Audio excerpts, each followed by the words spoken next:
Hey guys, Captain Dylan Hubbard here at Hubbard's Marina, and it's time for another live stream show. What is so funny already? It's just rolled off. You always crack me up with your intros. I love them, though. They're so smooth. I feel like that was a dig. It was. And now you guys know how this show is going to go tonight. This is my friend Nick Haddad from Return 'em Right, and we have the pleasure of Nick joining us in studio tonight, and we're going to be talking a lot about barotrauma mitigation, discard mortality mitigation, and Return 'em Right, which is a program you guys have heard about before. If you've been a part of this show for any number of weeks, we've talked about it a lot in the past, and we're going to talk about it a little bit more tonight, but also some of the nuts and bolts behind it, a little bit more about where the program has been, where it's going, and a little bit more about Nick as well. So going to be an interesting take on the Return 'em Right stuff. And we're going to have a good time doing it, of course. But as always, we want to start off by talking a little bit about what's going on now, what's coming up, and a little bit about the weather. Then we're going to get into your questions, along with, of course, talking to Nick about Return 'em Right. So first things first, make sure if you want a chance to win free stuff, you've got the opportunity tonight. We're going to be giving away a 5-hour half day for 2 guests, a 10-hour all day for 2 guests. We're giving away a Hubbard's Marina swag pack. We're giving away a 39-hour for 1. Plus, we're going to talk about how you can win a 39-hour for 2. So 3 39 hours, basically, during this show. So you don't want to go anywhere. It's going to be a great episode, great show, and a good time, as always, as you can tell from the opening there. So also make sure, in order to be eligible to win, you have to comment one time on the Hubbard's Marina Facebook stream. So you can watch on YouTube, you can watch on Trovo, you can watch on TikTok, on Instagram, on Twitch, wherever you're watching is fine, but you do have to comment at least one time on the Hubbard's Marina Facebook stream in order to be eligible to win. Then watch the show live. You actually have to watch live, because if you're picked as one of the lucky winners, you got 5 minutes or less to claim your free trip by texting us at the phone number on the top of the screen tonight. So make sure you watch live and claim your free trip. Also want to give a shout out to our friends over at Gator Jim's Tackle, 3301 Pinellas Point Drive South in St. Pete. If you haven't stopped by and seen them yet, make sure you do so.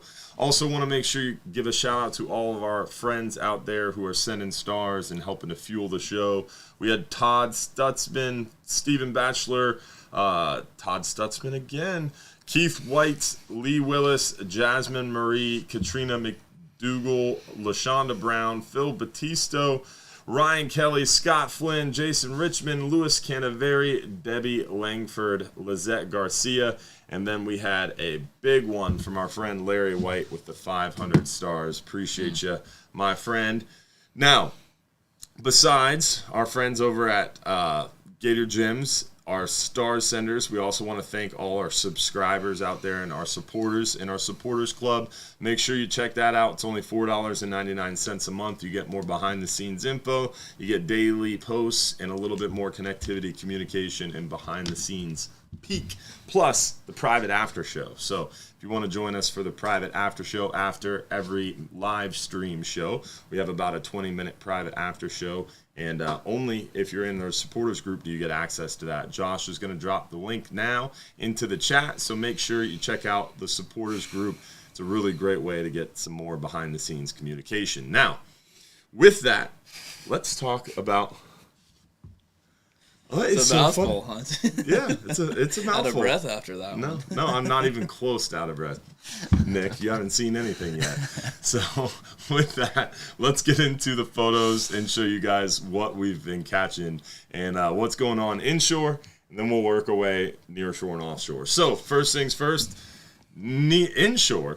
Let's start our way inshore, and then we'll work our way a little bit deeper. Right now, black drum have started to show back up. Seeing a lot of black drum. I was down there at the new Bay Pier. We talked about this during our radio show this past Saturday. If you missed it, with Captain Bobby Woodard, that was yesterday. Seems like it was a week ago. Yesterday, we talked about this on the radio show with Captain Bobby Woodard. If you missed it, the new Bay Pier. Did you know the Bay Pier opened back up? No, I have not been. Yeah, so the Bay Pier was closed forever. They reconstructed it. They just reopened it to the public, and we were out there This past week, Monday, to inspect our new ferry terminal and to work with the county on getting everything set up so we could start running our ferry out of there again.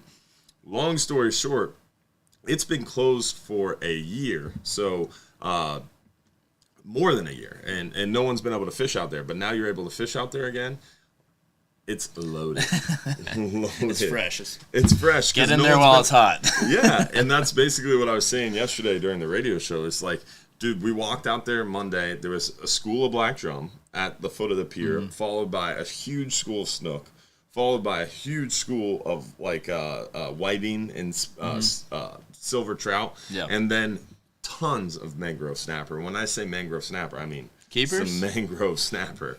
And then out deeper, it was big schools of Jack Crevalle busting the surface underneath the tee of the pier. Listen, and there's bait everywhere. It was crazy, dude. There's nothing better than a Jack Crevalle. I know some people don't enjoy them, but they're one of my favorite fish. And to eat? No, not to eat. To fight wise, pound for pound, we love GTs out in in other countries, but the Jack Crevalle is just a mini GT. I mean, if you don't have respect for a big 20, 30 pound Jack, I don't know what else could get you going fishing wise. A canal tuna. Tuna. That's I like to call. Got the Jack right there. I love those Jack Crevalle. I used to chase them all the time when I was a kid with a kayak and my little skiff. I would chase them around the canals when you see the birds busting. It's just a fun fish to have some fun chasing around. And light tackle, you can't beat it. But black drum, especially these little small ones like this, real good eating fish. And we're seeing quite a few of them now. They're starting to pick up, and we're starting to see more of those black drum. Flounder bite has been pretty good and seems to be picking up a little bit for us. The gag bite, crazy, man. It's still mid-September, and it's early, and a lot of people were concerned starting this gag grouper season September 1st that we wouldn't really have a good gag bite because we don't have cold water yet. Yeah. But, dude, the gag bite in the bay has been crazy. I don't know if the gag bite offshore has slowed down all year either. I caught probably 15 little gags on paddle tails yesterday in trout fishing. And I don't know if I saw someone mention that they've noticed that since the storm came through, so I don't know if the water cooled down. But, I mean, I've never caught that many juvenile gags while trout fishing before in my life. So they're so pretty. They are. It's a great sign too. One in the flats, they're so dark and they have that purpley mouth. Yeah. It's so cool. Yeah, so really good gag grouper bite. A lot of our friends catching them, trolling in the bay. We're catching bigger ones out deeper offshore. Of course, the redfish bite has been stellar since the storm. Water temperatures dropped a lot. Those redfish poured back into the estuaries with the huge influx of fresh water. We're seeing one of the most active redfish bites that I've seen in Johns Pass in probably my lifetime. It's crazy how many little rat reds are around. These bigger ones are definitely a little bit fewer and further between, but they're catching them up in the back bay, protected bay waters, around the flats, mangrove shorelines. A lot of soft plastics working well, cut bait. Live pinfish are a little bit slower. Our friend Dan the Fishman said he was catching more of these redfish on live shrimp than live pinfish, but cut dead bait has been working well. But now water temperatures are starting to cool off a little bit. They're getting a little bit more active. White bait, live shrimp. What's your favorite thing for redfish? You chase a lot of half redfish. Of a pinfish every time. It's the best bait on the planet for redfish. Cut pinfish? Half of a pinfish fresh, not a frozen one. Yeah, that's what Mike likes a lot too. Mike Anderson, he says cut pinfish is one of his favorites. In the summer when they're under the mangroves, I mean, it's immediate. If you throw a half of a pinfish under the mangroves, if it's 6 inches outside of the shadow line, they won't eat it. But if you get it up under the shadow, it's immediate every single time. On a high tide, right? High tide, yeah. High tide under the mangroves, half of a pinfish, and pretty much guaranteed redfish in most areas. Insta-bite. These mangrove snapper have been thick around Johns Pass and around virtually the whole area. Any dock, pier, bridge, jetty, rock pile, it doesn't matter. And these are one of the fish that it's starting to kind of transition, right? So we're seeing a little less concentrations of the mangrove snapper, and we're starting to see more sheepshead already, which is, again, crazy for mid-September. Yeah. Starting to see some really nice big sheepshead. So been pretty darn good on the sheepshead. And then these are the redfish that I was talking about earlier, the little rat reds. I mean, just like a tourist will buy 2 dozen shrimp and come back and say, I caught 20 redfish. That's so cool, though. They're such a beautiful fish, too. Yeah, and they're catching them like crazy. John Sasser and his buddies catching a lot of them at night. It's just a really active redfish bite right now. Snook are still around the passes, but definitely fewer and further between. Definitely got a little bit more leader shy. They're starting to push back into the bay, starting to do their little transition, and there's definitely less of them every day in the passes and on the beaches. But you still got time. Still got a few more weeks. You still finding them out there around the islands? I haven't fished them in a while. Honeycomb. I was fishing Honeymoon the other day, and I didn't see any in the morning. Really? But I was a little late getting there. But That sounds about right. Yeah. Well, I mean, that's I fished first up in Tarpon Springs, then I moved down to Honeymoon. That's why I was late getting there. I didn't sleep in. That's definitely not what happened. All right. So there's definitely less snook out on the beaches. They're still around. You have to work a little bit harder for them. But one of the fish that are heating up right now during this transition is the triple tail. Triple tail are starting to show up in force, and that will only increase as we move into stone crab season, which rolls out October 15th, which I'm very excited for.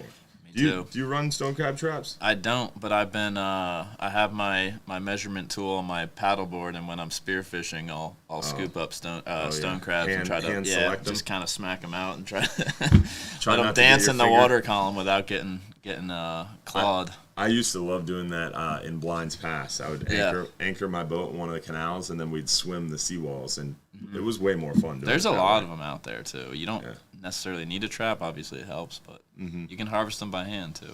Yeah, little tickle stick is a good tool because then you can pin them down and grab them from the back. I use the shaft of the spear gun and as like a tickle stick, basically, and walk them out. I've ran into problems when you have a spear gun and stone crabs. I had an officer who was just very aggressive towards me when he was like, "You can't spear crabs." I'm like, "Do you see any holes in these crabs?" It would be pretty obvious. But the problem is you only have claws. So you only have the claws, but I had a spear sense. gun with me. So he just assumed I was spearing the stone crabs to get the claws off and then leaving the dead crab on the bottom. I was like, that's not what happened. So I don't even know. I got away from it. Yeah.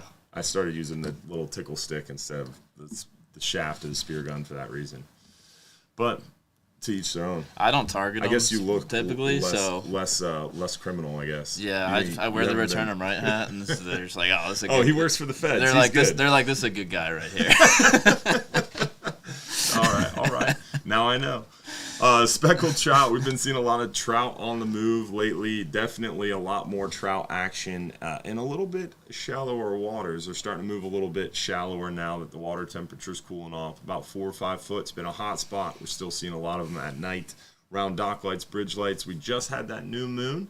New moon generally means that nighttime dock light, bridge light bite is fired up. And that held true again and should remain true through the weekend, really. So some good opportunities there for the speckled trout. Let's move near shore and offshore and rip through some of these photos, show you guys what we're doing near shore and offshore. Hogfish. It's hogfish season already. Again, early. It's early. I saw some big ones caught this weekend off Tampa.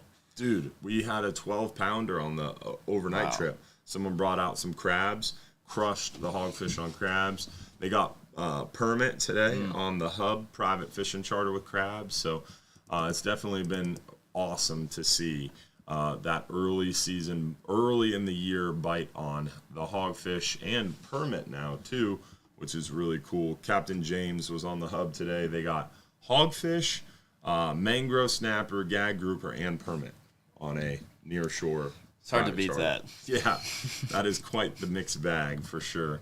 So definitely doing well near shore right now. Lots of lanes, a handful of mangroves, and the hogfish bite is picking up. Offshore, destroying the big gags.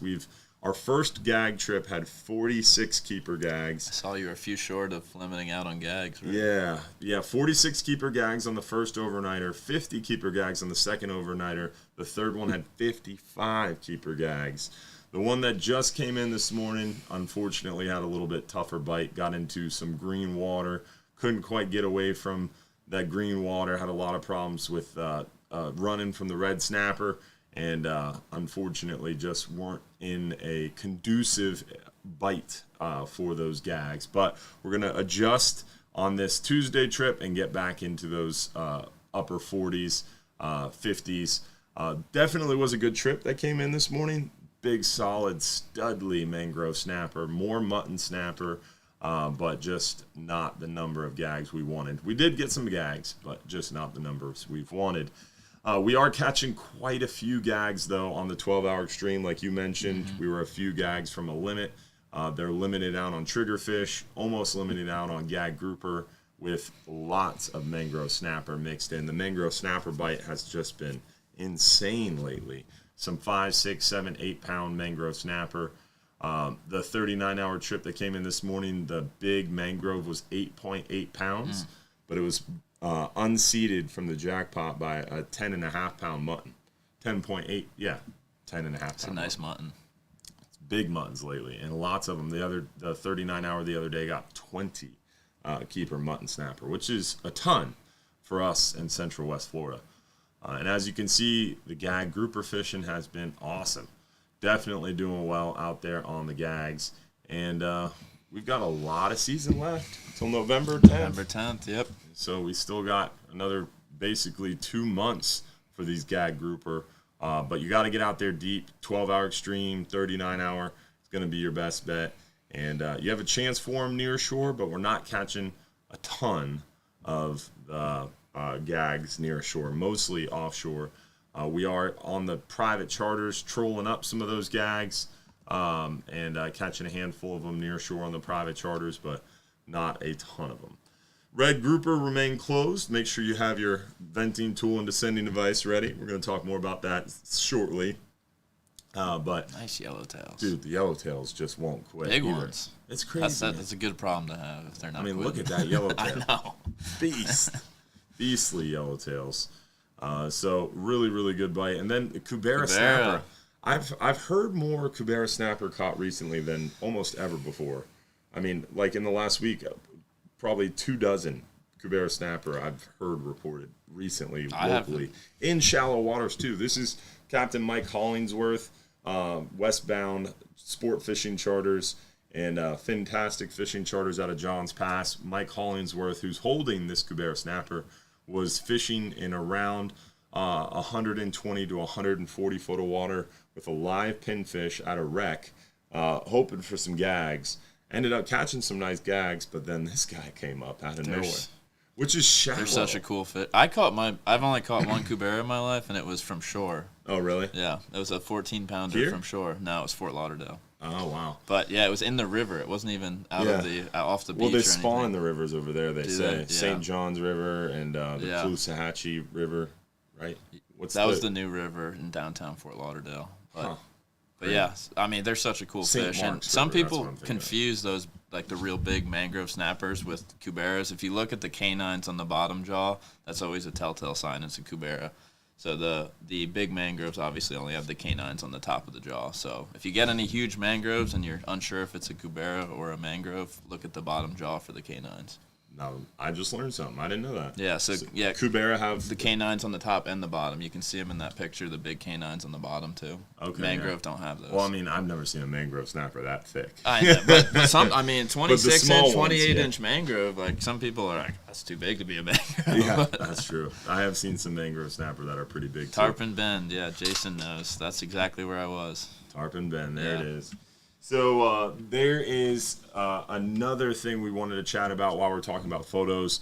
Our friends over at Old Salts Fishing, Old Salt Fishing, right? OldSaltsFishing.org. The guest we had last week, Tom Verdansky, and his group at Old Salt Fishing Foundation. They have started a Hurricane Idalia relief. What's crazy is Hurricane Idalia made landfall as a Cat 4, had 15 foot of storm surge, had almost equal winds as Ian, and it was a little bit of a bigger storm. But it's not getting the same coverage and press that obviously a storm of that size that hits somewhere as populated as Naples and Fort Myers gets a lot more press coverage. And I mean, it destroyed a popular tourist destination, in Pine Island, and it was definitely affected more people, but this storm decimated Yankeetown, decimated Big Bend area, Perry, Florida. I mean, just awesome fishing areas too, fishing towns. So yeah, they need the help. There's not a lot of people up there, but the people that were up there got just absolutely destroyed. So we are working with our friends over at Old Salts Fishing Club, and we are giving away a 39-hour for 2 guests. Other local charter captains, our friends over at Salty Dog Charters, Captain Brandon Vaughn, who fishes out of Don's Dock with us. And then a few other really great prizes from Dogfish Tackle, from Snapper Sea Grill. There's like 10 grand prizes basically. And so you give a little bit of money to charity, you get a free t-shirt, which is a really cool t-shirt Old Salt's designed. And then if you're picked as one of the lucky raffle winners, you get to choose one of your winnings. So check out the website. Josh put the link into the chat. And we have the website up as well. So there's the website with the countdown. Oh, the event starts in 4 hours. Look at that. So event will start soon. Enter the raffle to help the families of the Nature Coast. And then winning raffle prizes and T-shirts will be sent to the donors. So definitely check out the website. Josh is going to put the link in the chat. You want to make sure you check it out because it'll be pretty cool. And an awesome, of course, cause. That's the word I was looking for. Cause. Yeah. All right. So with that, we talked what we're catching. We talked a little bit about what's going on now. Let's give away a free trip. We'll rip through the weather real quick, and then we'll get into our conversation. So let's give away our 5-hour half day for 2 guests. 5-hour half day for 2 guests. Lucky winner is, let's see here, Libby Judith Sharon from Tampa. Congratulations, Libby. You got the 5-hour half day for 2 guests. Now she does our 39-hour trip. So hopefully she'll text us at the phone number above. Her full home address within 5 minutes. We'll mail her out the certificate for 2. And she can use that to go catch bait. Because they're going out on the 5-hour half days before the 39 hours, Nick. And catching a bunch of those white grunts and big squirrel fish.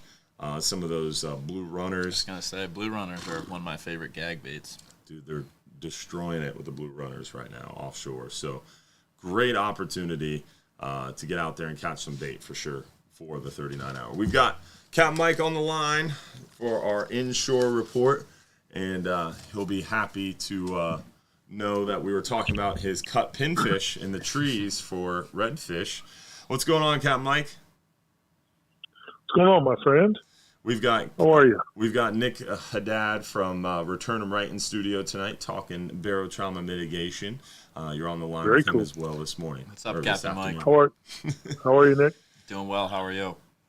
I'm good. Keep up the good work, bro. I love what you're doing, man. Appreciate it. Yeah. Well, I heard the Packers had a good game today. Well, we ended up a little short. We lost by 1, but the quarterback looked good, and it's all good. It's tough to win on the road in the NFL, and to go into Atlanta and lose by 1 and have your young quarterback play well. We're the youngest team in the NFL, and I think it's a positive. Where's this positivity on Saturday mornings? I'm all about the positive. You know that. That was a lot of silver lining there. You got Rig'em right. You got Rig'em right in there tonight. The redfish are showing up. There's just a lot of things to be positive about this evening. Wow. All right. I didn't know that. I'm all about it. All right. Turning over a new leaf. You didn't know I had it in me? No. I'm taken aback, but I like it. I thought it was an easy poke at the bear, but apparently not. No, it's all good, brother. It's all good. Hey, the Bucks won. The Packers, had a good game, and they didn't win, but they played well, and the Gators won. So it's all good. The redfish are showing up. Things are good. Yeah, the redfish bite is stellar. We talked a little bit about that earlier. So in the bay, you're seeing a lot of schools of redfish, I hear already. I heard there was a big one moving around Pinellas Point. Yeah, it's funny because I literally was calling in the show, and I was getting text messages from some of my captain buddies who fished this weekend and had pretty good redfish bites. I had a pretty good redfish bite on Friday. My Wednesday bite was really terrible last week. It was tough, which didn't make any sense. On the front side of the moon, we had incoming water. I thought it was going to be a little bit better than what it was. And I was worried going into Friday that Friday was going to be a little tough, but it really turned out to be a banner bite. I mean, we had three guys on the boat, had 3 slams. Wow. We caught redfish in a couple different places.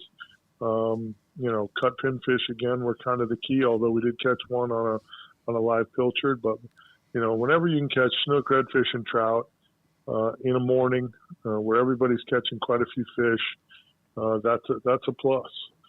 So it was a good bite. It'll be interesting now we're on the backside of the moon to kind of see what's happening. Again, some of my guys were texting me a lot of pictures of some redfish today. So I think that bite is going to rock and roll through this next, probably 2 moon phases or so. Yeah. It should be pretty good. And the next big full moon, we should see a return of the mackerel and some better concentrations, I'm hoping. So it's going to be an exciting time inshore as we still have the mangrove snapper around. Sheepshead are picking up. Mackerel should be coming back. Redfish is hot. Snook are moving. Still got a lot of tarpon around. There's a ton of tarpon.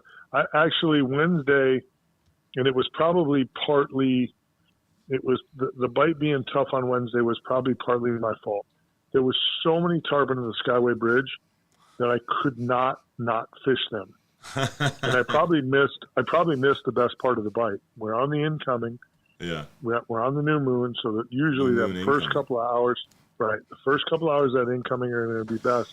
But I literally had tarpon all over my boat. Wow. I mean, I couldn't not spend an hour and a half or so fishing them. And I think that was probably the best bite.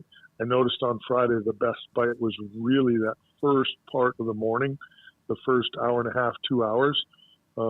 After that, we had to grind a little bit. And again, we caught some redfish in the trees after that, which was kind of nice. But we were literally kind of just, dragging our feet through the whole thing, just kind of sitting there, taking our time, being real patient. And that's probably what cost me on Wednesday. That bite was probably really fire early in the morning then as well. Mm-hmm. So, play those tides.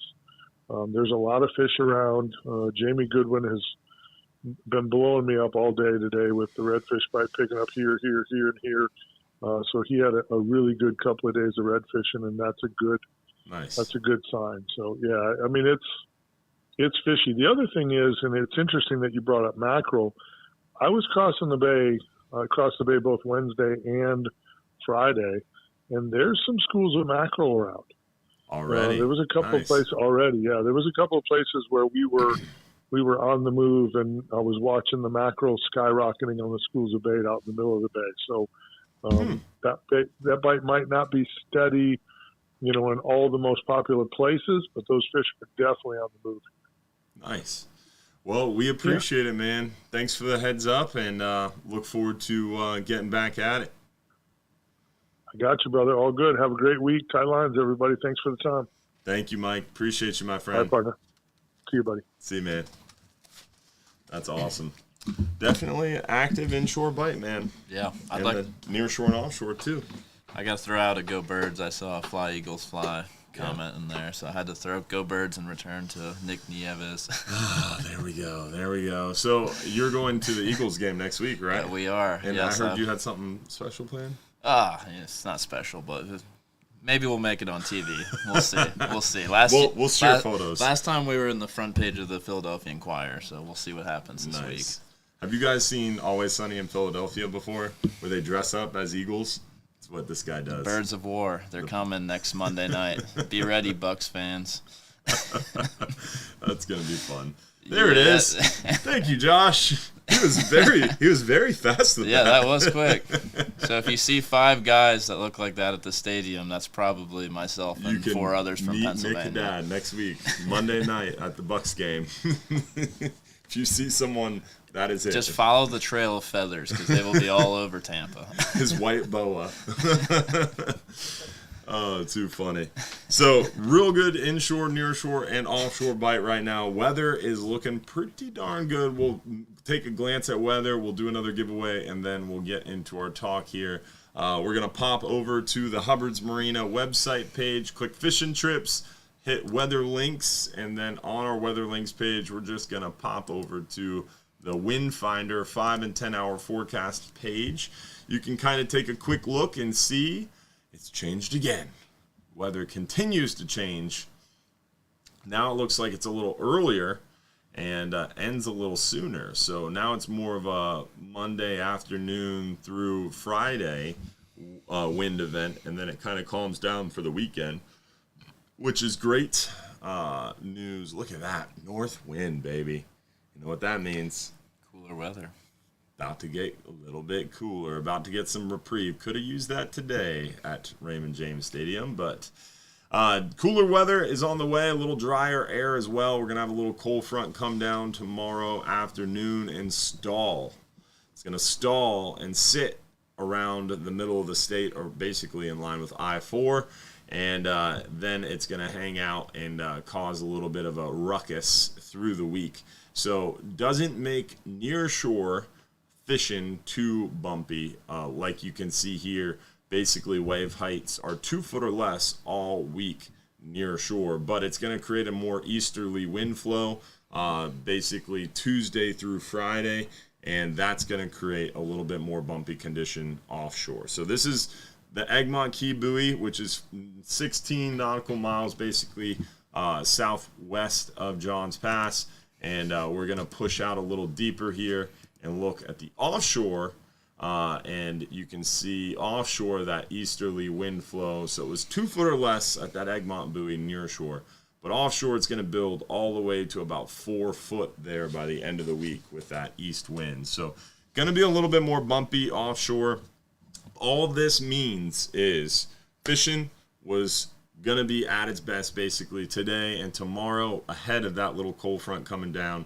Then through the week, it's going to be a moving barometer, which should help things a little bit, but it's going to be that east wind, and it's going to make it a little bit tougher to get out there in deeper waters on smaller boats. Our 39-hour won't be slowed down or stopped, but the 12-hour stream could be in a little bit of trouble there Tuesday through Friday basically.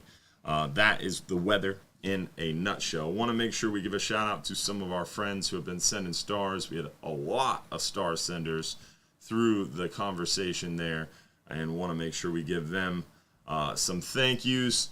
We had Miguel Quint, Nick Nieves, George Afterburn, Anthony Barnes, Richard Blazak, Debbie Langford, and then Don Schuett, the big 1,000. I saw Nick earlier with a big 1,000 as well. For some reason, I am only seeing a handful of them, so I apologize if I missed you guys. But definitely, oh, there we go. Now I got the full list. Make sure I didn't miss anybody. Billy and Cherie with a big 500. Appreciate you, my friend. John Bull. And let's see, I think that was everybody. So thank you all for sending stars. Now, let's get into our conversation and talk a little bit about Return 'em Right and our good friend Nick Haddad here. So tell me a little bit about yourself for all the viewers that don't have the ultimate pleasure, like myself, to know you so well.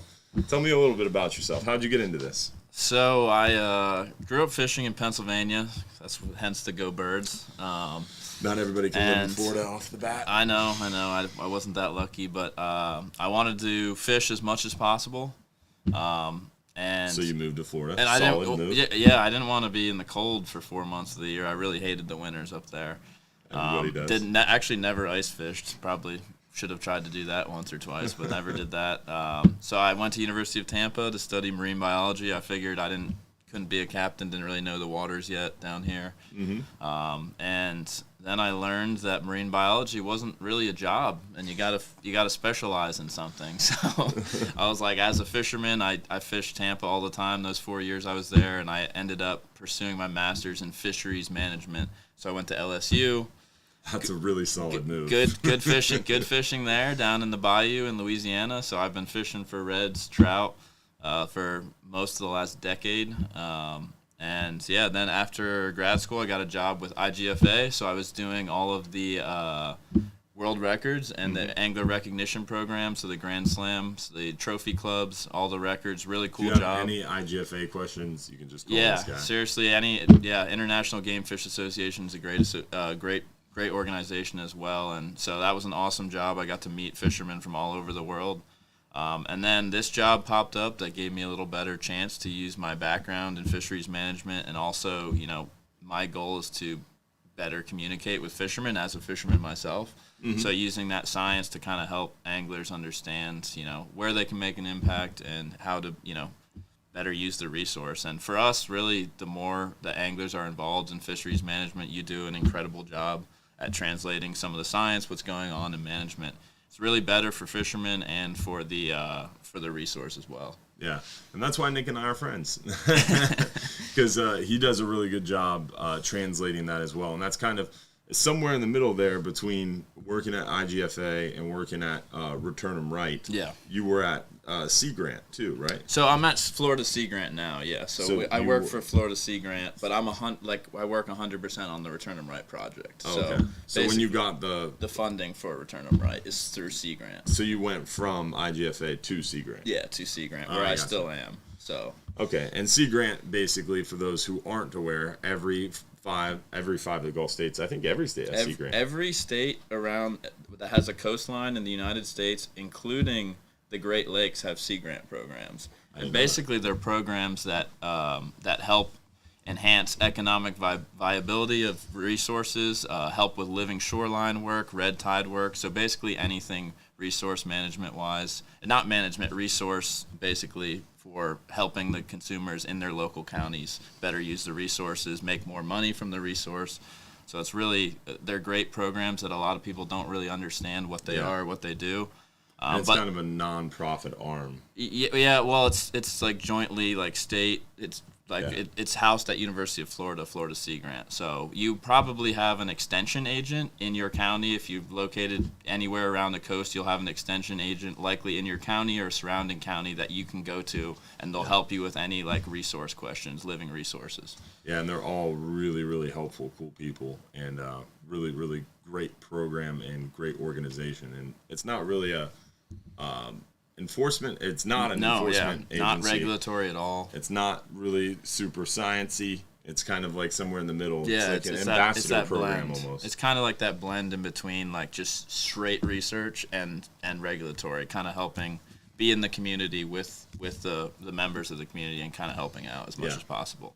Did a lot for Ian Resources as well, helping fishermen find out where they can go for resources and funding, federal funding. Mm-hmm. So just a very broad range. But again, I work specifically on Return 'em Right, so I'm 100% on this project. I've worked with Sea Grant on water quality stuff, on living shoreline stuff, on oyster stuff, on seagrass stuff, on hurricane relief, and Return 'em Right. So they are a very iterative agency in that regard, but pretty cool for sure. So long story short, you're ate up with fishing, you move down from Pennsylvania, you go on this journey, you end up at Return 'em Right, and now you're all about communicating with anglers, engaging anglers, getting them involved with science. And I feel like one of your specialties is taking someone who doesn't believe in these descending devices or who has some like preconceived notion about descending devices, and you kind of change your mind.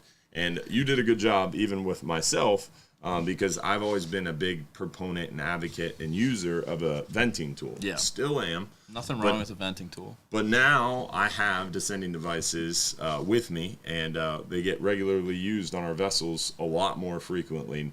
It seems like every month. And today, recently we had an issue where we actually had people upset because descending tools weren't being used more frequently. It wasn't any issue on the part of our crew or our captains, but definitely just a negative situation. So it's become so much ingrained in our culture that it's almost a negative thing when the descending devices aren't used. So it's pretty cool to see the change happening. So tell us a little bit about that program, and does a descending device work better than a venting tool? Yeah, well, just on that last, I want to comment on that last statement you had. As a sportsman, none of us like to see fish float off, and far too many people for far too many years thought that there's no options, basically. Yeah. You know what I mean? Like, they're like, oh, I vented it and it didn't go down. Yeah. If you're an avid offshore angler, I would bet most of my money that at some point you vented a fish that didn't go down. So if you do fish offshore, it's just like, why wouldn't you know how to use both and carry both? I'm a big proponent of carrying a venting tool too, just in case something happens with the descending device. Yeah. So I think every angler should carry both a venting tool and a descending device with them and use what works best for them. So I think a lot of folks have a misunderstanding that return them right, like it's only descending, descend every fish. That's not what it is. We're here to be a resource to show you the options, because a lot of people have never heard of descending. Yeah. You catch a big gag grouper out of season, you vent it, doesn't go down, you have two options. Like if you don't know what descending is, you just let it float off and die. Mm-hmm. But at least have that tool with you and give them their best shot. Imagine inshore if a 40-inch snook was if someone let a 40-inch snook float off. It would be a chaos. It would be chaos in the inshore fishery. And that's the thing. It's like the kind of practices for inshore are just a little bit simpler, reducing handling, minimizing air exposure. And those things are a little bit easier to understand, and you can see the fish swim off, especially in shallow water, so you know what's happening to it. Yeah. But offshore, it's just a whole different level of complexity and more technicality involved with releasing these fish. So, our goal is to really try to be a resource for folks and, be there to help educate and, whatever the situation may be, just try our best to equip everyone with both the knowledge and the tools for free, which helps to get those fish back down. So make sure you check out returnemright.org. So returnemright.org. And then check out Return 'em Right on Instagram, on Facebook. They don't have a TikTok, but all the other social medias. And then also a course, check out their website, take the course. Most of you guys already know about it, but if you happen to be listening and you don't know about it, we should, of course, remind you to take the course. ReturnEmRight.org is where you can take the course. You get it's like over $100. It's about $100, yeah. With shipping, it's probably over $100. Absolutely free. Totally free. You go to the course, you click the button, and they send you a 3-pound weight. They send you the descending device. Two descending devices. But they send you this one all rigged up and ready to go. Which you can't get commercially rigged up like this. This is something that we specially requested to make it easier on anglers, so all you have to do is tie it onto the 3-way swivel and you're all rigged up. Yeah, totally rigged, ready to go, plus another additional descending device as well. Which is awesome. Yeah, I like that one better. This thing is, once you figure out how to use this one, I know this doesn't look like much, this little inverted hook. Once you figure out how to use it, it's a game changer, and a lot of people like it better than the Sequelizer. Yeah, once you learn how to use the Sequelizer is nice. Once you learn to set it, and clipping it on there, it's nice, but it's a little bit more complicated, and there's more moving parts, and it does break down if you don't take care of it like anything. Like your fishing gear, you should rinse it off and stuff after your day offshore. Yeah. What's cool about this one, though, is typically as long as you close it on the bottom jaw right, it's not going to float off, so you can give yourself more time to set up your rod and send it down. With the inverted hook, if you kind of have to be ready to send it down, because if you have it bobbing up and down on the surface, it could slide off the hook prematurely and float off. So that's the one downside. If you're very skilled and and you're like experienced using these, they're super quick. But clipping, everyone knows how to use a boga grip, so there's a lot more room for error. It's not going to prematurely release on this. And that's essentially the room for error is essentially why I think descending is better than venting, because you really have to know exactly what you're doing to vent a fish quickly. So like in our boats, we recommend venting, and we teach people how to use it, and we kind of keep an eye on guests. And if they have problems venting, we'll kind of make sure they know what they're doing and assist them along the path or do it for them. Whereas if you're in your own boat or you're in a buddy's boat and you don't have someone on the boat who knows exactly what to do, where to vent on every different species you might encounter, then a descending device is easy. Yeah, I mean, knowing the anatomy of the fish you catch and having the accuracy to use a needle offshore and lifting the scale, getting in the right spot, making sure all the air is out. Yeah. And on top of that, barotrauma is not just the swim bladder inflating. It's all the gases in the body of the fish. Yeah. Those eyes bulging, deflating the swim bladder is not going to help those eyes out or the gases throughout the rest of the body. And if you pull a fish up from deep and the air forces its way through the skin and out of the scales, popping the swim bladder is not going to help those gases recompress. So when a fish is really, really suffering from barotrauma, extreme barotrauma, it's got the bubbling scales, the eyes bulging. Really, a descending device helps those gases recompress naturally more than what a venting tool could do. And a venting tool, you're putting another hole in the fish too. Yeah. So avoiding that by using a descending device is ultimately a really good idea. So descending devices are awesome for sure, and it's really great for average Joe angler or anyone really. And we use it in our toolbox because sometimes you get a really big fish that venting it alone isn't enough to send it back down, or especially like when a fish is fighting harder, like a big amberjack, a big red snap, or a big gag grouper. The harder they fight, the longer it takes you to get it off the hook and back into the water, dehooked, the more barotrauma effect it's going to have. Especially a big gag out of season, you're going to want to maybe take a quick photo with it. It spends more time up at the surface. It's hot. That's going to also increase the barotrauma effect on the fish. So every second at the surface, every second it's fighting on the hook, is all things that are attributing to more barotrauma, which is more eyes bulged out, more stomach being pushed out, more of those telltale signs. And all of that is listed on the returnemright.org website. Yep, and I saw a comment there, especially in this hot weather. So if everyone out there listening, if you've left your water bottle in your car on a hot day, and you get back in, favorite thing. And it's expanded. So basically, that's the volume inside the bottles expanding to offset the increase in the temperature in your vehicle. So barotrauma is getting worse at the surface. Increased temperature will increase the volume in something. It's the ideal gas law. So basically, that's happening on fish at the surface. So the longer you spend messing around with them on the surface, the less chances the survival and the worse the barotrauma is getting. Yeah. So get them off the hook quick, get them back in the water quickly is the goal for sure. And you're spot on with that size thing too. I've noticed smaller fish that didn't fight as hard seem to shoot back down much quicker than those big 15, 20-pound snapper that were exhausted fighting the whole way They up. fought harder. They had more stress. They had more cortisol. I think they just get more tired out too. Yep. So first things first, let's give away another free trip, and then we'll get into more of the conversation. So we give away our 5-hour half day for 2 guests. Let's give away our 10-hour all day for 2 guests.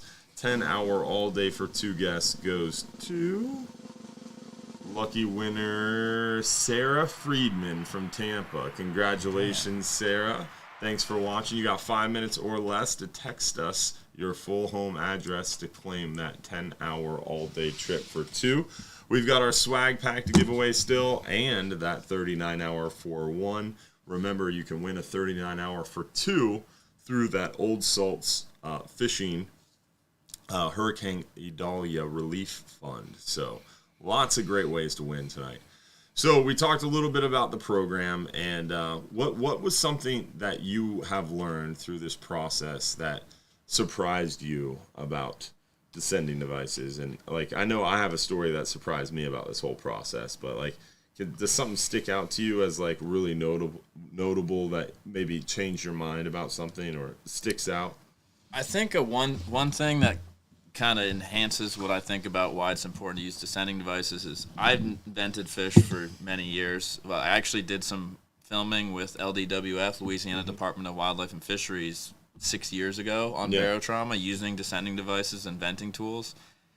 And I've done a lot of filming for this, trying to help educate folks. And if you spend just a little too much time on the surface with a fish and then you try to vent it, someone needs to position the camera right or something. They're like, hold on, don't vent it yet. Vent it yet.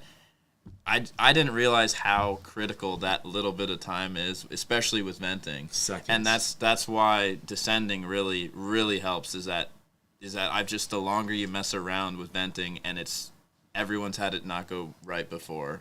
It's that important to help them get down. And descending, yes, you need to hurry. You should hurry as much as possible, but at least you're getting those fish back down and giving them their best shot of surviving. Yeah. So that's one thing. And then second thing is,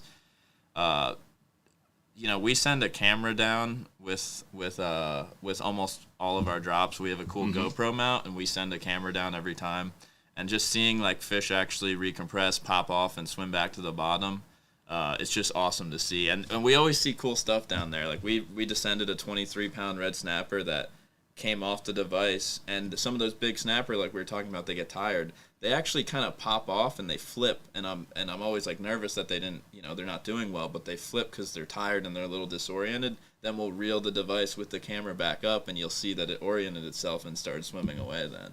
And So one did that in front of a big pregnant tiger shark, and it actually got away from the tiger shark then. Wow. So, and we've also never lost a camera descending fish back down. A lot of people think that because your fish get eaten on the way up, it's going to happen on the way down. It's simply, yes, it can happen, but it's simply not the same as what's happening on the way up. There's no struggle. There's no fighting for your life. That's really what draws the sharks in. Yeah, and that was one of the common things that I've always thought is like a descending device. All you're going to do is just feed the dolphin or feed the sharks or feed the Goliaths, and you're not really going to help the fish, like vent them and let them swim down naturally. But in reality, putting them on a descending device is like putting them in an elevator, essentially. Yeah. It's like you're shooting them to bottom quicker than they could swim naturally because they've got that big weight attached to them. And as their gas compresses, that weight takes them down to bottom quicker. And it seems to just kind of predators stay away from it. I haven't lost a descending device yet. I've never lost one, and yes, it can happen, especially if you're in like a really, really, really sharky area, maybe Jupiter or something. Not to call out any areas, but we can call out the fact that Jupiter sucks. Really, we can do that on this show.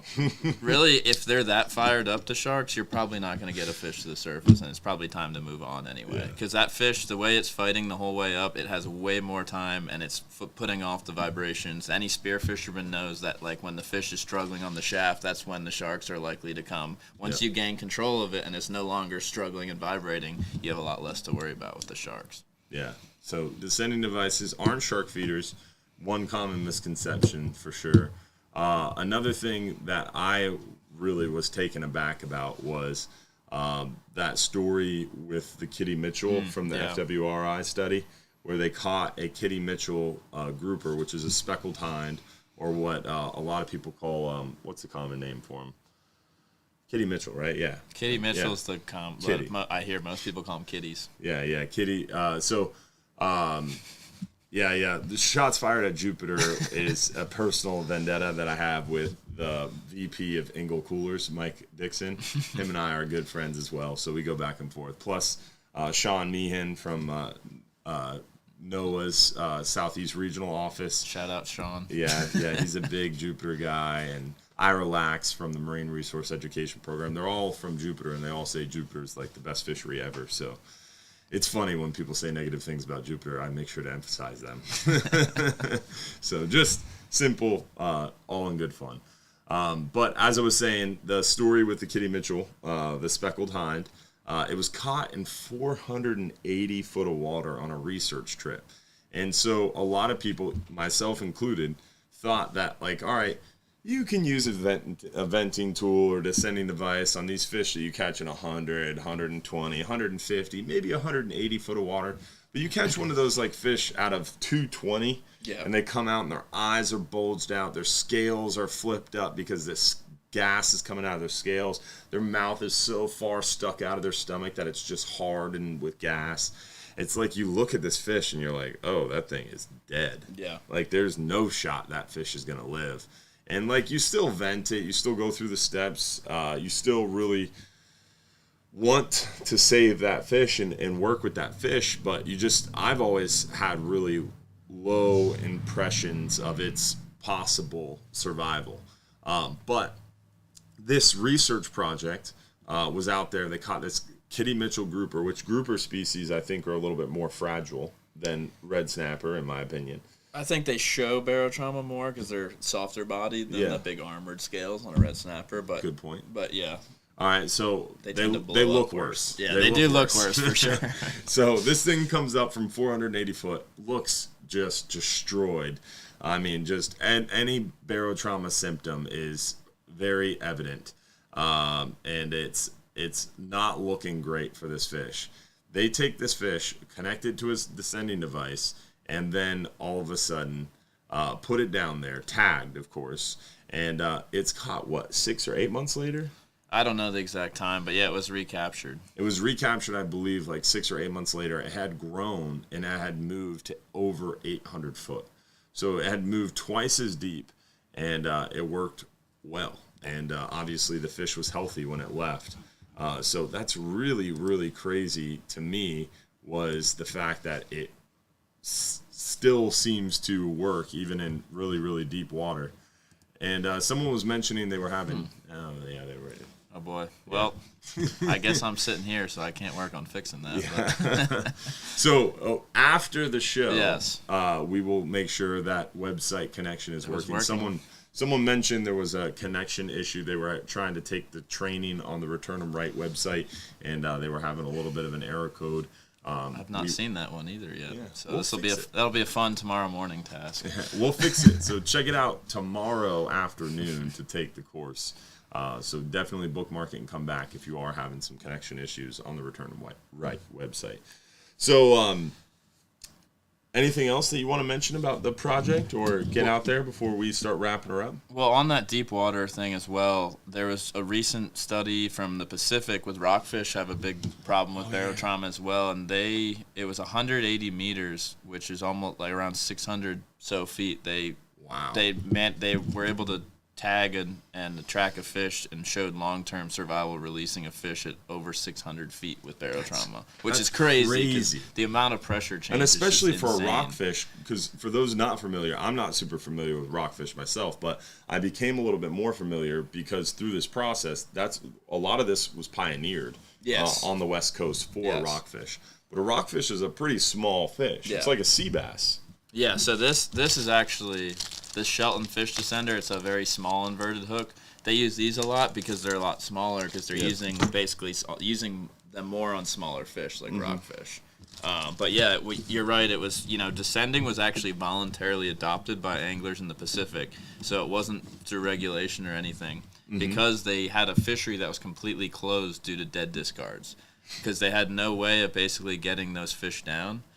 And so the anglers started using descending devices, and over time, it was not an immediate process, but it took 6 or 7 years for them to incorporate into management, get surveys out there, collect the data, and it actually opened up the fishery because they reduced the dead discards, which meant more of their quota could be used for harvest. And that's what we're going to face. I mean, we're already facing in the South Atlantic. They're talking about closing red snapper or closing bottom fishing in general in the South Atlantic off Florida's east coast because of the dead discard issue and the red snapper fishery. And we're experiencing discard issues and discard discussions in the Gulf. So it's something that I'm passionate about for that reason is I see it as an issue that we're going to continue to have as more and more people go fishing. More and more people are going to be fishing in seasons where fisheries are closed. And so a lot of times you'll see like a quota for like a red snapper. Red snapper season doesn't open till the summer, but you'll see landings or recorded numbers of harvested red snapper in January, February, March, April, May. And that's because of dead discards. So they know that a certain amount of people go fishing, even when red snappers close for other species. They know a certain amount of fish are caught. They know a certain amount of those percentages are thrown back dead because of just research projects that are ongoing. But if we can incorporate these best practices and really make this kind of a cultural norm, like, for example, if you catch a snook tomorrow and hold it by its bottom lip vertically and take a picture of it and post it on social media, you're crucified. Like, you got to support its belly. You got to make sure you take care of that snook, man. And you take a picture of a trout, God forbid, with a fishing towel around it. You'll be crucified for that. You got to get your hand wet. You got to hold your breath when you take that trout out of the water. And just people inshore have these really strong kind of cultural norms. And that same fisherman will go offshore. Even now, it's so frustrating. I'll talk to an inshore guide, and they're like, well, we got to close snook. It's just, snook are just not great right now, and we got to close snook, and if my clients want to keep a fish, even though snook season's open, if they catch a keeper snook, I'm not going to let them kill them. If we want to catch a keeper fish, we're going to go catch some mangroves. It's like that mangrove snapper is still just as important as your snook is, man. What's the difference in the species? And that idea and that belief and that cultural is moved offshore. That same fisherman will go offshore and then throw back a bunch of dead red snapper, not taking the time to vent them properly or use a descending device.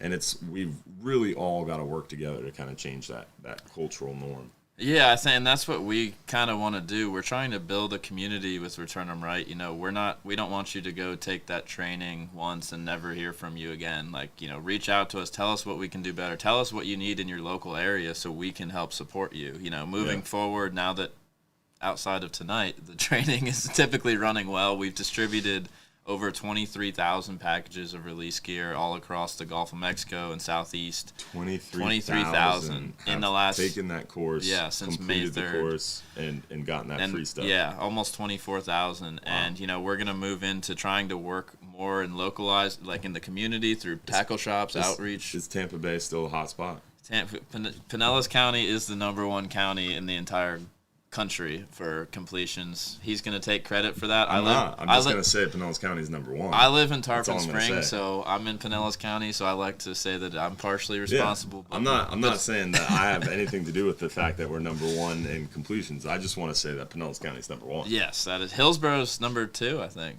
Yeah. So Tampa Bay area has done a great job. To the top. Yes, to the top. There it is. All right, so I just wanted to make sure we give that shout out. So if you're not watching from Tampa Bay, you need to get your scores up. All right. So let's give away our Hubbard's Marina swag pack, and we'll try to rip through maybe a couple questions before we wrap it up here. So our Hubbard's Marina swag pack lucky winner is... This is a Hubbard's Marina hat, shirt, sticker, package, and more. Michael Finsterbush. Remember to send us your full home address and your t-shirt size, Michael, when you shoot us a text to the phone number above, your full home address and your t-shirt size for that swag pack, and we will get that out in the mail to you ASAP. We still got that 39-hour trip to give away, but before we do that, let's see if we do have any questions. I saw a few questions get texted through the text line. And we are short on time, but I want to make sure we answer at least a few of them. What is the success rate of a descending device? So yeah, I could talk quickly. The most recent study was done. Second most recent study out of the South Atlantic looked at red snapper survival when released with descending devices. And they typically track them with acoustic telemetry, and 87% survived when released with descending devices that were caught in over 100 feet. I believe the average was somewhere around 115, 100, between 100 and 150 for that study. And recent study out of Florida, specifically from USF, they actually showed that through a mark recapture study that fish that were tagged were 2 to 3 times more likely to be recaught when descended versus when vented. Wow. So it's hard to kind of pinpoint. It's so variable with different species, different depths. It's hard to pinpoint one exact survival rate for all of them. But if you work quickly and do your best to send them down, the survival rate's very high. And the goal is basically making sure that you work quickly, you have the tools ready. Having your pair of pliers buried in your tackle box with your descending device not tied on is a recipe for a disaster for those fish. So you got to just kind of come into it prepared and know what you're targeting, know what you might run into, and have your tools of the trade at the ready. Yep, I like to set one up already rigged with a weight and to the correct depth. So if you're fishing in 115 feet, set it to 100. All you got to do is push the device in and turn halfway. If you're fishing in 70 feet, set it to 50. So before you even make your first drop with a bait, set up a rod. If you don't need to use it, great. And if you do need to use it, you have it ready. You don't even have to pick up the rod. Just clip one on and drop them and just leave the rod in the rod holder and just reel it back up. Yeah, make it easy on yourself. Yep. Work smart, not hard, and make sure you're prepared for success and making sure you release those fish. let's see here. Just a suggestion, have boat rods with descending devices ready for the 39 and 44-hour trips. We have 3 boat rods ready with descending devices on the 39 and 44-hour trips. Just gotta ask for them if you would like to use them, but most of the time we're trying to perpetrate and propagate venting and proper venting, and typically it seems to work pretty well, but we do occasionally run into those bigger red snapper, those bigger gags out of season, or those bigger red grouper, and we tend to use those descending devices more often. It's just one of those things that we kind of, all right, here's a trend, let's address it with the descending device kind of thing. But you can definitely use one more frequently if you would like. We do have them available on the boat, or you could bring your own as well. Yep. Take the course, take the training. They'll mail this to your house. Yep. Nick will mail you a whole box. I fix the link. After he fixes the link so you can take the training. But that'll happen tomorrow. Yeah. Real fast. All right, so let's see here. What other questions do we have here before we get wrapped up for the night? Where can the descending device be secured? ReturnEmRight.org. Right on the homepage, there's a little take the course button, and you click that.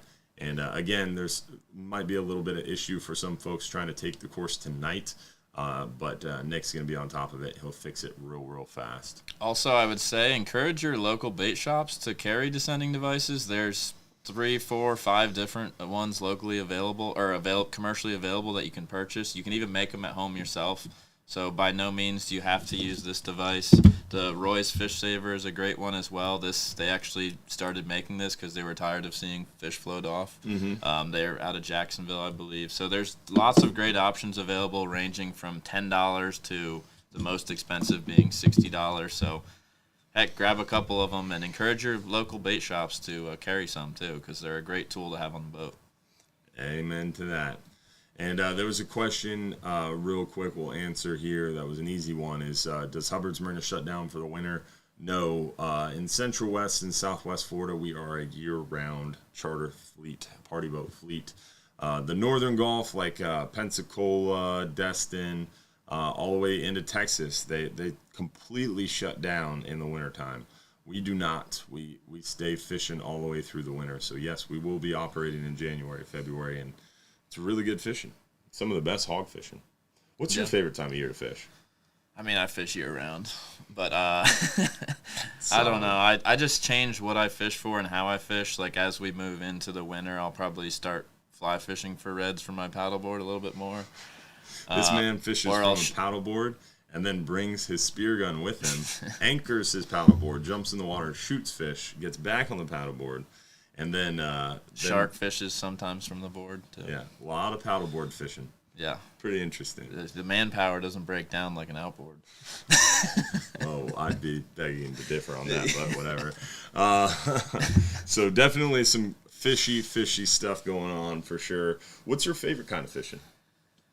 Fly fishing, rod and reel, probably spear fishing. Sight fishing, inshore, shallow water is probably my favorite. I'm not exclusive to artificial, to bait. I will say one of my favorite things. All these offshore trips, I mean, through Return 'em Right, he has gotten to fish with some of my heroes, like some huge names in the fishing industry, the YouTube stars, like you name them, and Nick has met the person, probably fished with them. You went and did a show, Saltwater Experience, recently. Yep, 2 weeks ago we filmed Saltwater Experience. Name, legendary people. You went out with Land Shark Outdoors, and you're telling me right now your favorite thing to do is on your paddleboard and shallow water sight fishing? Listen, honestly, this is going to sound crazy, but fishing by myself is my favorite type of fishing because I can do whatever. I'm in complete control. I have no one else to cater to. Okay. And, like, it's just, if I want to just stop what I'm doing and go fish for something else or spearfish, like, it's just, like, kind of like my peace, my alone time is out in the water by myself. So that's my favorite. But couple of my favorite fisheries, inshore gags, like 10 feet of water catching 30-inch gags, like off Hudson, Bayport area. One of the coolest fisheries out there, gag grouper, I think are probably my favorite offshore fish. And then secondly, I'd probably have to say trolling live mullet. Doesn't matter if it's for tarpon, like not little mullet. I'm talking trolling like 15 to 18-inch mullet. behind your paddleboard, whether it's for sharks or tarpon or jacks, is probably the most exhilarating thing on the planet. For jacks? What kind of jacks? Like 30, 40-pound jacks they'll eat a mullet that big live, no problem. What kind of jack are we talking about? Jack Crevalle. You've caught a 30 or 40? I'll show you a picture. It was probably low 30s. Not here. No, Southeast Florida, okay. yeah. But that's crazy. A big mullet, like a 14 to 16-inch mullet, will. If I caught a 40-pound jack from a paddleboard, that sounds like a lot of fun. That wasn't from a paddleboard. Oh, that was trolling in the inlet. Basically, you're in gear and you're just kind of. You're talking about like what what's his face does, Run the Dog or whatever. I've never fished with him, but he probably does some of that. But a tarpon will a mullet will start freaking out and come to the surface and start going like this, like crazy, and then just get exploded on. And basically, I can feel it because I'm trolling on my paddleboard paddling, and then I could feel while my rod's in the rod holder, the rod tips start to shake, and I turn around and I just start to see it wobble, and then it just gets blown up on. Wow. Also, juvenile tarpon, a 20-pound, 30-pound. Do you do that here too? I'll do that for tarpon and sharks off Tarpon Springs, but it's a little harder because it's usually sharks that like a live mullet won't last like 20 minutes in the summer off the paddleboard off Tarpon Springs. On the beach. On the beach. Yeah. That's awesome. Oh, that's pretty fun, man. So trolling live mullet behind your paddleboard on the beach, catching big sharks. What's the biggest shark you caught from the paddleboard? I don't use steel leader because I don't want to mess with that on my paddleboard. So I've hooked easily like 7-8 footers from my paddleboard, but usually like halfway through the fight or part of the way through, I can break them off if I need to. Yeah. So I usually use around 200-pound mono from my board for sharks or fluoro. Because you don't want the steel leader puncturing your board. I just don't want to. I want to have an out if I need one for sharks on a paddleboard. Because I used to do this from an inflatable board in South Florida. And it gets sketchy from an inflatable board. It gets sketchy from an inflatable board. Dude, you're catching 7-foot sharks from a paddleboard. It's sketchy, period. Nah, it's just the hard board's fine. The inflatable boards, because their skin's like sandpaper, could cut right through it. Shark, the tooth. Mm-hmm. I got a hook in my board once. It was sinking slowly, so I had to go back in. Oh, that's funny.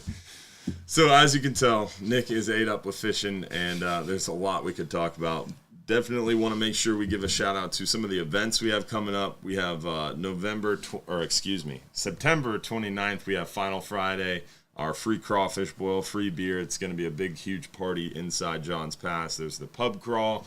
There's a lot of good stuff going on. So definitely check it out. September 29th from 6 to 9 p.m. September 30th at noon, we're going to be at St. Pete Fishing Outfitters for their speaking engagement. October 3rd, we're going to be at Bartow Ford from 6 to 8 p.m. Free food, free rods and reels, free rods from Bull Bay Rods, free coolers from Engel Coolers, free Hubbard's Marina, free animal swag. Going to be a lot of great giveaways, and we're going to be talking offshore fishing there. Again, October 3rd, Bartow Ford. October 7th, we're going to be at the Off the Hook event in Safety Harbor at noon, talking at that event. And then October 15th, we're going to be at Bass Pro Shops at 2 p.m. talking fishing there. So lots of great speaking engagements coming up for you to come hang out with us in person and join us in person. Don't forget to check out returnemright.org, returnemright.org. Take the course tomorrow afternoon. Make sure you get your free gear. Make sure you check out Hubbard's Marina on TikTok. Make sure you check out Return 'em Right on Facebook or Instagram. And then look at that Hurricane Idalia Relief Fund from Old Salts. You could win a 39-hour for two people.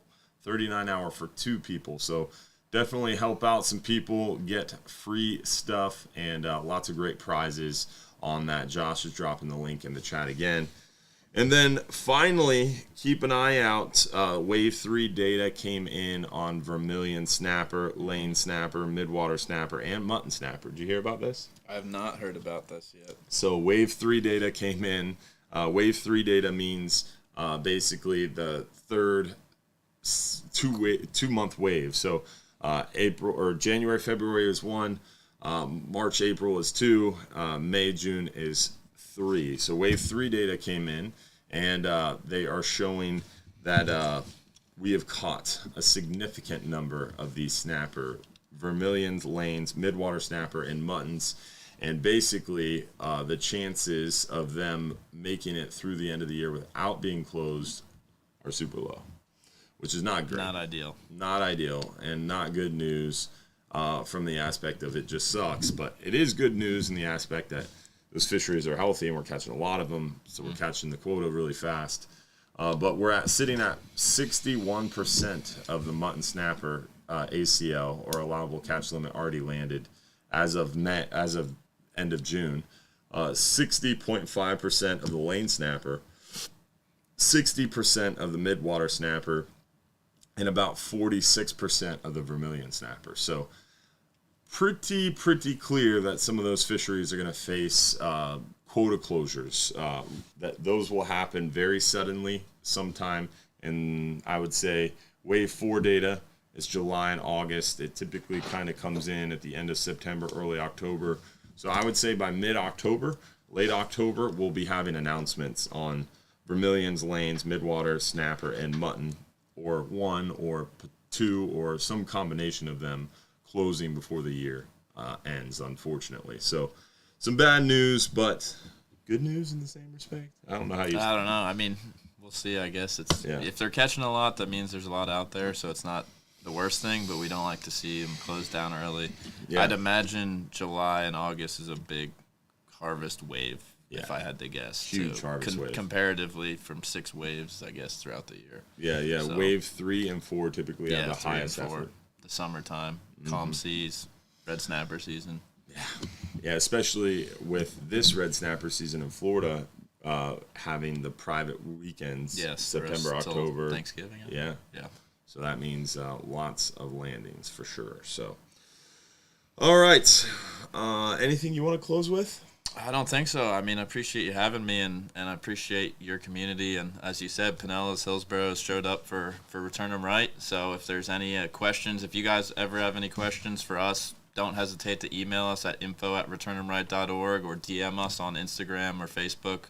Be happy to answer any other questions we didn't get to tonight.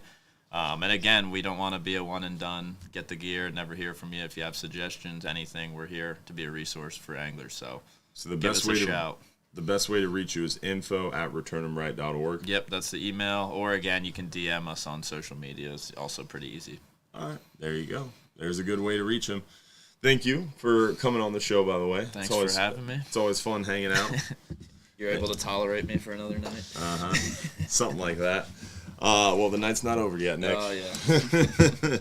Also, we want to make sure that you guys hang out and join us for some of these light loads coming up. We have super light loads on our 39-hour trips, our 12-hour extreme trips. Some really good opportunities to get out there on the water. The fishing is hot. The weather is looking great. So hopefully we'll get a chance to fish with you sometime soon at Hubbard's Marina. Lots of great events coming up. Last announcement, next week, a week from today, which today is September 17th. Next week, September 24th, is one of those rare blue moon experiences where we don't have a live show, unfortunately. No live show next week, September 24th. We have to take a weekend off. My family is going on a Disney cruise with the kids. We will be headed to Tampa for the Bucks games. There you go. It's going to be interesting. It's going to be an interesting weekend. So no live show next Sunday, September 24th. We will miss you guys. But, of course, every Sunday night, except for next Sunday, we're live at 7:30 p.m. So hopefully we'll see you a week from next week for another episode. And with that, let's find out who won our 39-hour trip. Then we're going to get into our supporters after show. Our supporters after show, remember, great way to join and get some more information, more one-on-one communication. It'll start off at 9 p.m. So we'll see you in the supporters after show at 9 p.m. If you're not a supporter, join tonight. We'll drop the link into the chat. It's only $4.99 a month. Lots of communication, behind-the-scenes info, and more. Thanks for watching, y'all. Let's find out who won that 39-hour trip for one lucky winner. 39-hour for one. My name, man. Hopefully. We'll see. It was not. Karen Smedbron, congratulations from Wisconsin. She's heading down soon, too, with cheese curds and jerky, I bet. I'm very excited about that. cheese curds. Have you ever had Wisconsin cheese curds? I have not been to Wisconsin, so I'm not going to claim. I don't want to be, claim I've had Very Wisconsin cheese curds. I've had cheese curds, but I don't know if they were authentic. So probably not. You're missing out. Yeah. Looking forward to seeing you guys sometime soon. Thanks for watching tonight. Thanks for joining Nick. And don't forget, if you're too busy to go fishing, They're just too busy. There it is. Gotta put me on the spot there. Very, very concerned. Yeah, that's the point. It's like a test. You passed. Congratulations. All right. You gotta warn me of that next time. No. It's much more fun this way. Thank you guys for watching. Y'all have a good night. Come find out why we're the #1 fishing charter in the country. Come see why. Y'all have a good night. Have tight lines.